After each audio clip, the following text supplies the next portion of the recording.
дар ноҳияи Зафаробод бо иштироки намояндагони дастгоҳи иҷроияи президенти ҷумҳурии Тоҷикистон ва мақомоти иҷроияи ҳокимияти давлатии ноҳия тақсими шоҳасари безаволи Ҳаким Абулқосим Фирдавсии Шоҳнома оғоз гардид.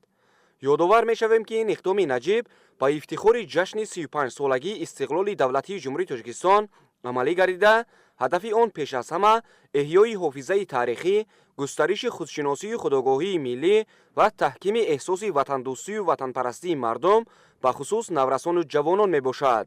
тибқи иттилои масъулон, шоҳнома ба 15539 хонаводаи ноҳияи Зафаробод бо теъдоди 31078 нусха дастрас хоҳад шуд. маврид ба зикр аст ки дар доираи иқдоми фарҳангпарваронаи президенти ҷумҳурии Тоҷикистон Муҳтарам Эмомалӣ Раҳмон ташаббуси мазкур амалӣ гардид, ки аз ин тӯҳфаи сарвари давлат сокинони ноҳияи Зафаробод хело хушҳоланд. зимни тақдими китоб ба сокинони 5 ҷамоатҳои деҳоти ноҳия иброз дошта шуд, ки чунин ғамхориҳои маърифатпарваронаи президенти кишвар ба тарбияи ватандӯстии ҷавонон, эҳёи арзишҳои миллӣ ва таҳкими худшиносии ҷомеа заминаи мустаҳкам мегузорад.